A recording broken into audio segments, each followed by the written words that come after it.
So we're going to be checking out a video from Club Shay Shay, who's interviewed with Charles Barkley. This is where Charles talks about players' contract. Like 80% of the players go broke after they normally say like 3 years or so.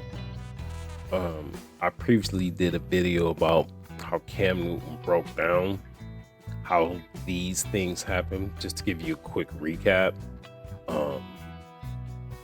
Cam Newton profiled Amon-Ra St. Brown, which is a receiver for the Detroit Lions, who got a 4-year, $120 million contract. To make things easy, we put it $30 million a year over 4 years, simple math, blah, blah, blah. When Cam Newton broke it down, Amon-Ra St. Brown would take $15.7 million a year. Let's not look at the numbers necessarily. Just look at the percentages. 11 million of that was federal tax, which, get out of here. If you parse the numbers down to what you make and you correlate it to what they make, that's just crazy. So let's just check this video out. But I tell these guys, you know, Shannon, when I first was an idiot, when I got my money. Yeah. I had like 3 or 4 cars. And Dr. J says, how many of those cars can you drive at the same time? I said, what do you mean? He says, how many of those cars you got to drive at the same time? I says, 1. He says, well, why you got 4? He said, Chuck, this money got to last you for the rest of your life. He says, this money got to last you the rest of your life. He says, son, don't waste all your money on cars. Everybody know who you are. Wow. He said, if you pull up in a Kia, they know, oh, that's Charles Barkley. When you pull up in a Mercedes-Benz or a Rolls-Royce, that's Charles Barkley. But the problem is that money, it's not the fact that you can't afford that car. Right. It's the fact that that $300,000 you spent on that Bentley, if you bought a car for $70,000, $80,000, you would have had $200,000 more in the bank, and it would have been growing and growing, and then 1 year, 3 years, 5 years, 20 years, that $200,000 is going to be worth a lot more. The question is, Charles, is that I tell young people, you can afford that car right now at 20. Will you be able to afford that car at 60? Yeah, that's the key. There's a 40-year gap in there. Yeah, but see, the young guys, they think, like, I always tell them, I say, yo, man, we know stuff. I ain't trying to hate on no young guy. But I'm trying to, because I don't want you to be on that list. What list is that? 80% of professional athletes go broke. I don't want you on that fucking list. Where are they now? Yeah, well, like, yo, this money, you're 20. Mm-hmm. When you're 55, how much money you gonna have left? Mm-hmm. That's the key. Especially living. But then you have to admit, even when you're 20, it's just even hard to fathom what life is like at 55. It's just hard to even fathom. When you're at a certain age, you look at that bank account and you see the amount that's sitting there. That's the amount you think you have to spend, when in reality, no. That's not the amount. It's, even with regular people, it's less than half that at a minimum. Your paycheck, $620,000 every 2 weeks. Oh, that sounds fantastic. That, all those zeros, that looks good. If you half that, you're talking about 310, and think about the lifestyle that you live, and then you can even bring that down for just this small thing, this thing that's 10,000, this thing that's 6,000, this thing that's 2,000, this thing that's 12,000. That shit adds up in a hurry, but you don't see that. All you see is the 620,000 when it hit, boom. That's what I got to spend. No, that's not what you got to spend. You can take all that down. 620, you probably got 40,000 to spend. Just bringing up a number. Like, if you're living a lifestyle right now, don't you want to live that lifestyle for the rest of your life? I mean, I don't want to be poor. I've been poor. Hey, I know what it's like to eat raccoon, possum, sardines, Vienna sausages, pig ears, pigtails, pig feet. I don't want to eat that no more, Chuck, unless I want to. I don't want to have to eat it out of necessity. Hey, well, listen, I gotta have my pig feet. You still eat pig feet? I do. Oh yeah, I do. I got pig feet. I get them. I go to a great soul food place here called K&K. Okay. I get me some pig ears, not pig ears, pig feet. Yeah. I gotta have my neck bones. You see, I love some neck bones. I love oxtails. Oxtails. That's their specialty. I love me some oxtails. Yeah. Yeah, but tell these people that that's out of choice. It's not a necessity, because I've never been one, and I don't come from wealth. I'm not in wealth at this moment. Pig ears, pig feet, neck bones, man, y'all can keep that shit. I guess if I had to eat that stuff just to survive, I would eat it, but I've never been in a position to have to eat those things. But what they need to say is, yeah, I love that stuff now, but I eat it because I want to, not because I have to. It's not out of necessity. Yeah, man, Yeah. see? You got to get some yams. You got to get some collards. I mean, but when I, like I say, I started, and I tell them, I say, yo, man, I've been in your situation. I wasted money on cars. And then you're like, oh man, because when you waste money on cars, you're really just trying to impress other people. Correct. That's what you're doing. That's like when I used to have nice cars. They said, what kind of rims you gonna put on it? I said, what do you mean? They're like, put some rims on it. I said, so if I put rims on it, I'm really trying to impress other people, because I actually can't see the rims when I'm in the car. That's what I tell them. I said, I can't see the rims when I'm in the car. Right. So that's what Doc said. He said, so you're really trying to impress other people. Right. You don't have to impress people. They already know who the hell you are. Is it because, Charles, a lot of us come from single family homes, we didn't have anything, and this is the first opportunity? Because we don't see the other side. They don't. I don't think Peyton Manning went out and bought a Rolls Royce. But even looking at, like, you get a car with rims, okay? Well, I mean, what are you gonna do? You're gonna drive it.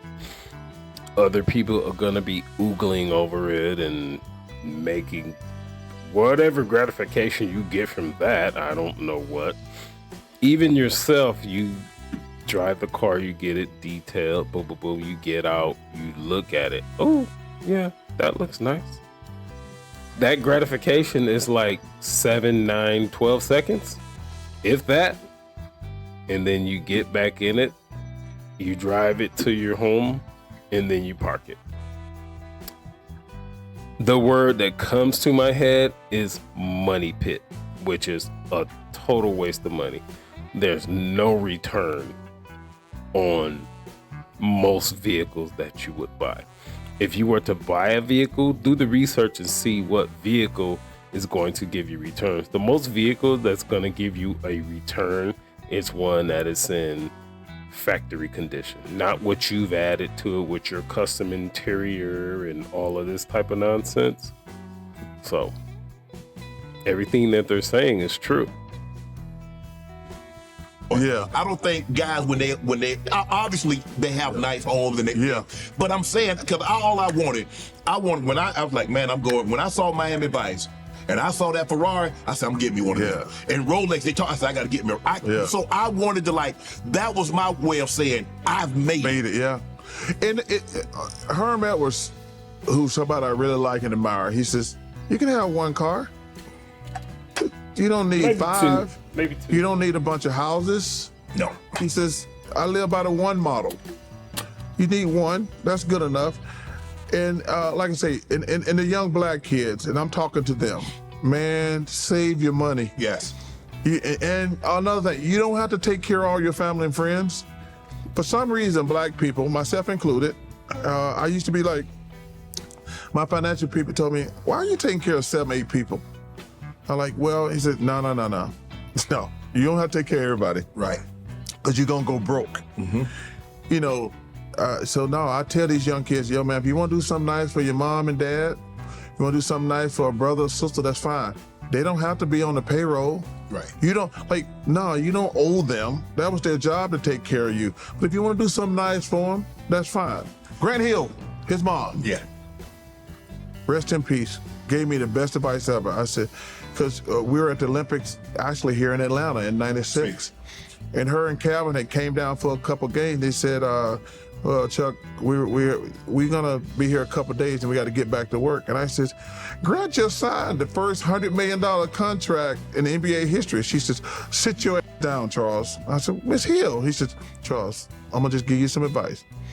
Do not start taking care of your family and friends, because number one, they're never gonna stop, and it's gonna ruin all your relationships. I said, what do you mean? He says, when you start giving people money, they're never gonna ask you for money one time. Right. But she said, the second thing is, no matter what you do for them, the first time you tell them no, they hate you. And I said, what? And I had to learn. People who I have been giving money to, the first time I told them no, they like, no, we're not friends anymore. Well, yeah, and that's the thing. You don't give anybody anything. I think the only people that you give something to is your children. And you only give them those things up to a certain age. You know your children. We would, just put a stamp on it, maybe up until 18.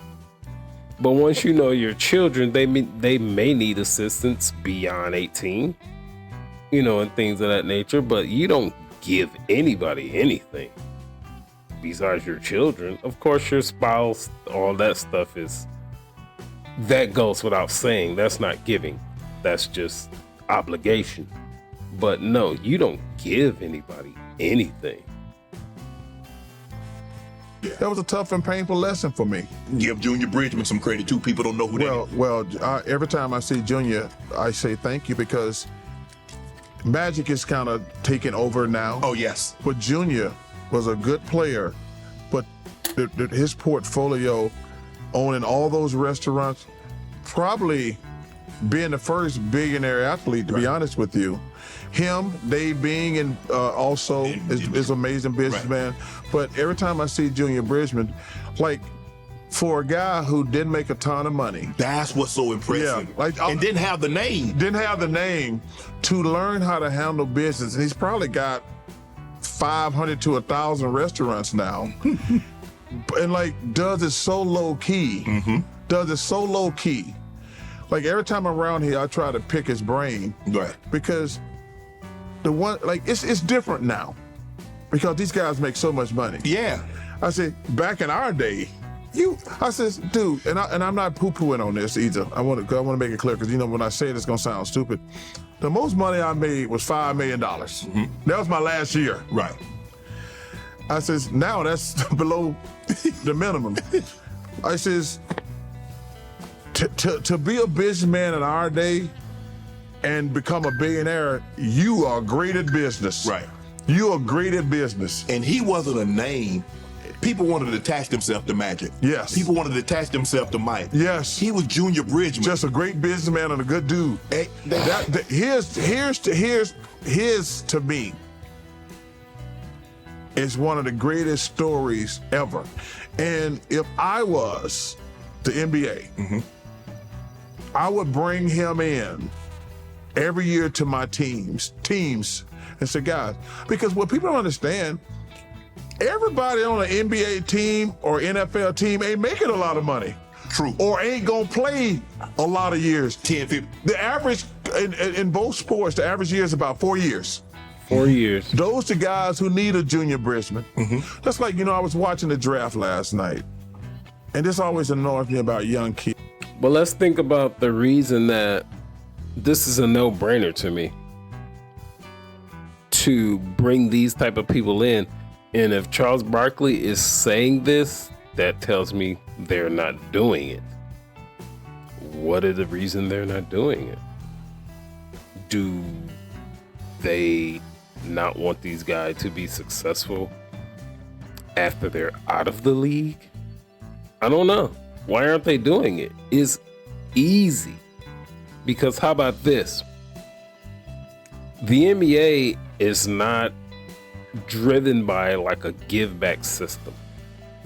What if the NBA set up some type of give back system?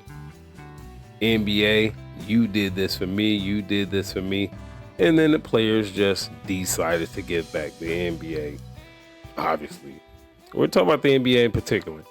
The NBA really don't care about that. What can you do for us today, this season, next season, your contract, this, that, and that's how they operate.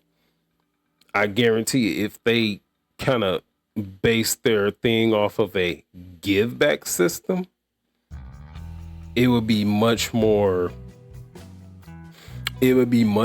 profitable than it is now. But the NBA is a business at the end of the day, and the biggest revenue that they're banking off of is the TV contracts. Because if they went off a give back system, that's more of a grassroots type of thing, and that's more difficult. That's just too difficult for anybody to do. But if you have these big networks, we're gonna give you this many billions. That's easy. That's easier. So, and that's why they do the things that they do. Yes. I was like, these dudes got Louis Vuitton shirts. Iced out. And I don't mind a little ice, but too much ice. They got Dior shoes. I says, they do know that money ain't gonna last forever, right? Get you a pair of Nikes. I'm not paying for no Dior shoes. But you gotta be nice. Cause you had that cranberry suit on. You were nice, Chuck, with that little skinny tie. There's nothing wrong with a nice suit. Want to join Club Shay Shay? Become an official member by hitting that subscribe button.